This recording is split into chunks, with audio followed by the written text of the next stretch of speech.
नमस्कार दोस्तों, हरे कृष्णा, राधे राधे। कैसे हैं आप सब लोग? आशा करती हूँ सब लोग बहुत अच्छे हैं। मैं भी बहुत अच्छी हूँ। आज के हम दिखाएंगे कि तुलसी विवाह के लिए हमें कौन से सामग्री की आवश्यकता पड़ेगी। तो देखिए, तुलसी विवाह घर में करना बहुत ही पुण्य फलदायी होता है और तुलसी विवाह घर में छोटा बड़ा जैसे भी आप कर सकते हो, अपने घर के हिसाब से आपको जरूर कर लेनी चाहिए। तो देखिए, अभी देखिए, सबसे पहले हमें इस तरह का चौक पूरना होता है, जो कि गेरू मिट्टी से चौक पूरना होता है। इसके लिए आपको चाहिए थोड़ी सी गेरू मिट्टी। तो देखिए, इस तरह का होता है गेरू मिट्टी। मैंने पानी से घोल के रखा। ये आपको रंगोली के दुकान में या पूजा शॉप में कहीं पर भी आपको इस तरह का गेरू मिट्टी मिल जाएगा। तो आप इस तरह का एक गेरू मिट्टी जरूर ले लीजिए। इसके बाद देखिए, इसके ऊपर हमें चौक पूरना रहता है और थोड़ा सा हमें स्वास्तिक या जो भी रंगोली वगैरह बनाना चाहते हैं तो रंगोली के कलर ले लीजिए, और नहीं तो आप चावल के आटा या नॉर्मल गेहूं के आटा ले सकते हैं, जिसमें हम चौक पूरेंगे और डिजाइन्स बनाएंगे और स्वास्तिक बनाएंगे। तो उसके लिए आपको कुछ चौक के लिए तैयारी करनी चाहिए। देखिए, तुलसी माता का गमला तो हमें लेना ही है, उनको साफ सुथरा करना है। गमला आप जरूर ले लीजिए, और मेरी तरह आपका भी अगर मिट्टी की गमला है तो आप गेरू से गमले को भी कलर कर सकते हैं। इसके बाद देखिए, हमने एक चौकी ले लिया है। तो यहाँ पे हमने जो चौकी लिया है, इस चौकी के ऊपर हम शालिग्राम जी को विराजमान करेंगे। तो ये शालिग्राम जी के लिए हमने आसन ले लिया है। आप चाहे तो किसी भी प्रकार का आसन या सिंहासन या जहां पर भी आपने शालिग्राम जी को बैठाते हो, शालिग्राम जी के लिए एक आसन जरूर ले लीजिए। इसके बाद देखिए, तुलसी विवाह के दिन शालिग्राम जी के साथ पूजन होता है। शालिग्राम जी के साथ ही विवाह होता है माता तुलसी की। तो शालिग्राम जी आपके अगर घर पर है तो शालिग्राम जी ले लीजिए, और अगर नहीं है तो भगवान श्री विष्णु नारायण का फोटो या उनके किसी भी स्वरूप के साथ आप शादी कर सकते हैं। लेकिन अच्छा यही रहता है, जो शास्त्र अनुसार है वो शालिग्राम जी के साथ ही माता तुलसी की विवाह होती है। तो मैंने शालिग्राम जी को यहाँ पे ले लिया है।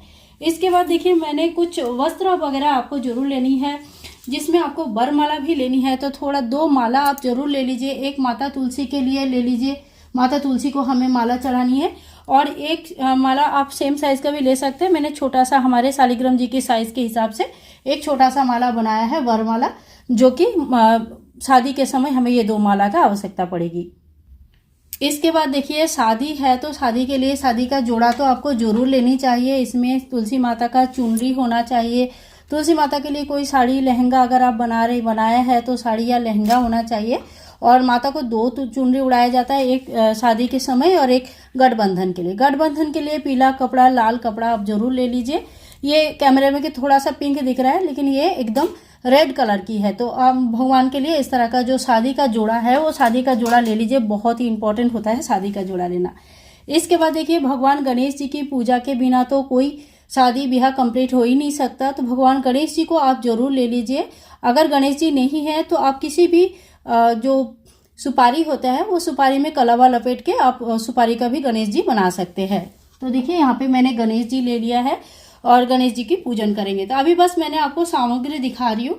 और बहुत लोग एकादशी के दिन पूजा करते हैं, और बहुत लोग एकादशी से लेकर पूर्णिमा तक जिस दिन भी सुविधा होता है उस हिसाब से पूजन करते हैं, मतलब तुलसी विवाह करते हैं।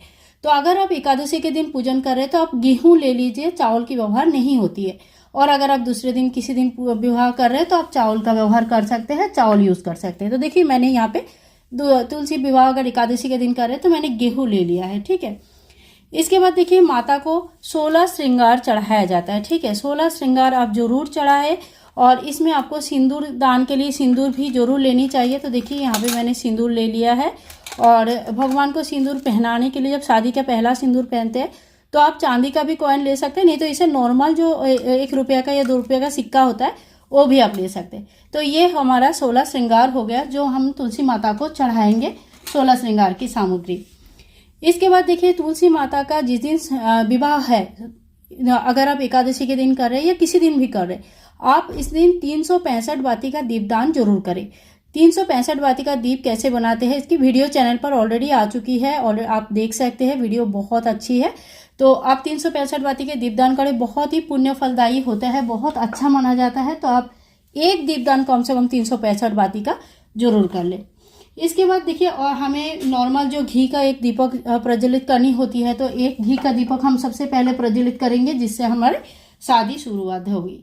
इसके बाद देखिए, हमें थोड़ी सी लोटे में जल ले लेनी है। जल तुलसी माँ को चढ़ाना भी है और जल की आवश्यकता भी पड़ती है। आचमन के लिए हम थोड़ा सा अलग से यहाँ पे जल ले लेंगे। तो ये सारे सामग्री हमारा हो गया। इसके बाद देखिए घट स्थापना किया जाता है, तो घट के लिए हमें क्या क्या चाहिए। हाँ, उसके पहले मैं एक बार बात कर दूँ, जैसे ही आपने दीप लिया वैसे आपको धूप भी लेनी है, ठीक है। इसके बाद देखिए हमें कुछ फूल चाहिए और घट स्थापना करेंगे, इसलिए अशोक या आम के पत्ते चाहिए माता तुलसी को चढ़ाने के लिए। पान के पत्ते तो शादी ब्याह में जरूर चाहिए होता है, तो पान के पत्ते चाहिए, कुछ फूल हमें जरूरी चाहिए। तो जो माला हमने अलग से लिया वो तो माला अलग से है ही है, उसके अलावा भी हमें थोड़ी सी फूल की आवश्यकता पड़ेगी, तो हम फूल जरूर ले लेंगे। इसके बाद देखिए घट स्थापना करने के लिए आपको एक मिट्टी का कलश ले सकते हैं या चांदी पीतल तांबे का कलश ले सकते हैं। घट के लिए आपको हल्दी के गांठ, एक सुपारी, एक इलायची, 1 रुपया का कॉइन, फूल, धूप, थोड़ी सी रोली, कुमकुम, चंदन इत्यादि, और हाथ में थोड़ी सी हल्दी, दुर्वा घास इत्यादि डाल के घट स्थापना होता है, अभी लोगों को पता ही है। और घट के ऊपर रखने के लिए ऐसा एक पूर्ण पात्र ले लीजिए।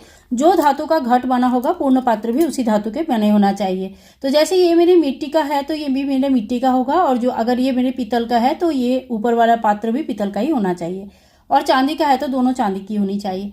तो देखिए सेम यूज करना चाहिए। जो नियम है मैं आपको बता देती हूँ, बाकी आप अपनी सुविधा के अनुसार देख सकते हैं। घट के ऊपर रखने के लिए एक नारियल आपको चाहिए। आप चाहे तो दीप कलश का स्थापना कर सकते हैं पूर्ण पात्र के ऊपर नारियल का जगह दीप रख के, और अगर नारियल कलश यानी कि श्री कलश का स्थापना करना चाहते हैं तो इस तरह का आप एक जटा वाला नारियल लीजिए, हिला के देख लीजिए, इसमें पानी का आवाज आनी चाहिए, उस तरह का एक नारियल आपको लेनी है। नारियल के ऊपर उड़ाने के लिए चुनरी आप ले सकते हैं या कलावा से उड़ा सकते हैं, ठीक है। अभी शादी के लिए हमें एक पीला आसन, आप चाहे तो पीला आसन ले सकते हैं, गेरू का इस तरह का चौक पूर सकते हैं। तो जिस तरह से भी आपको सजाना अच्छा लगता है उसी तरह से सजा सकते हैं। मैंने यहाँ पे एक पीला आसन भी ले लिया है, तो आप लोगों को बता देती हूँ, आप अपनी अपनी सुविधा के हिसाब से ये कर लीजिएगा। इसके बाद देखिए इसमें मैंने थोड़ी सी दूध लिया है, और ये दूध मैंने क्यों लिया बताती हूँ। देखो तुलसी माँ का जब विवाह होती है, विवाह में क्या होता है, हल्दी की रस्म होती है, ठीक है। यहाँ पे मैंने सारे पूजन सामग्री रखा है, मैं एक एक करके आपको बताती हूँ। देखो हल्दी की रस्म होती है। हल्दी की रस्म में क्या होता है, हल्दी में दूध में घोल के उपटन बनाया जाता है और दोनों को हल्दी चढ़ता है, इसीलिए हमें हल्दी चाहिए। अब देखो बाकी सामान क्या क्या चाहिए मैं आप लोगों को दिखा देती हूँ, आप लोग नोट कर लीजिए।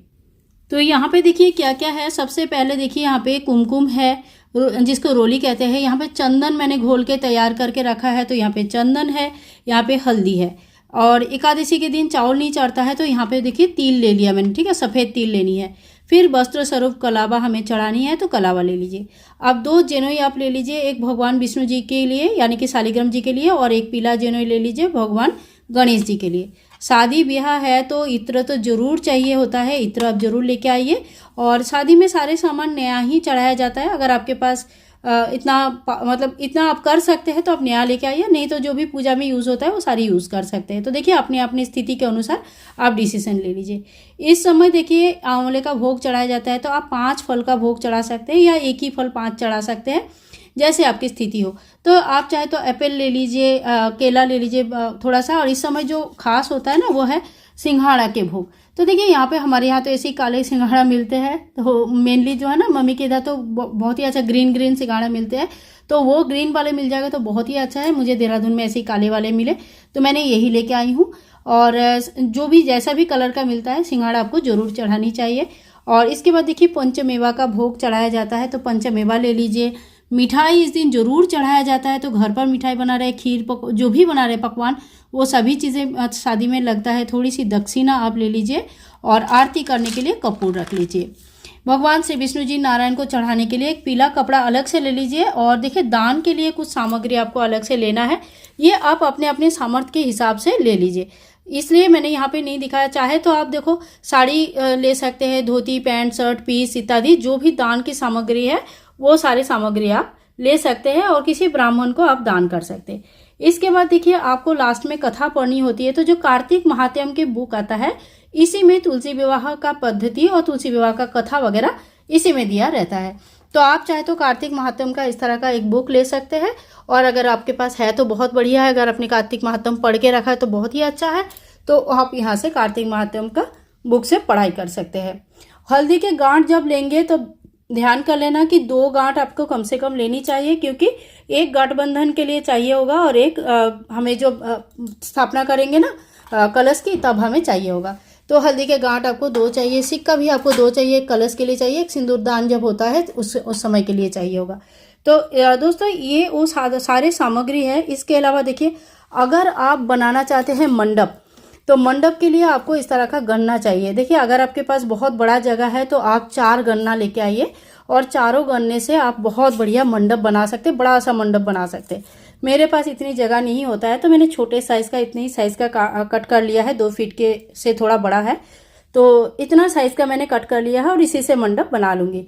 तो देखिए, तुलसी विवाह का ये वो समस्त प्रकार का सामग्री है जिससे हम तुलसी विवाह करेंगे। और आशा करती हूँ ये वीडियो आप लोगों के लिए बहुत हेल्पफुल रहेगा। तुलसी विवाह जल्दी ही करके दिखाऊंगी और बहुत सरल विधि से दिखाऊंगी। तो वीडियो अगर थोड़ी सी भी यूजफुल लगा, थोड़ा सा भी आपको लगा कि हाँ वीडियो अच्छी है, तो आप प्लीज़ लाइक करें, शेयर करें और चैनल को सब्सक्राइब करके रखें। मिलते हैं नेक्स्ट वीडियो में, तब तक के लिए हरे कृष्णा, राधे राधे, हैप्पी तुलसी विवाह।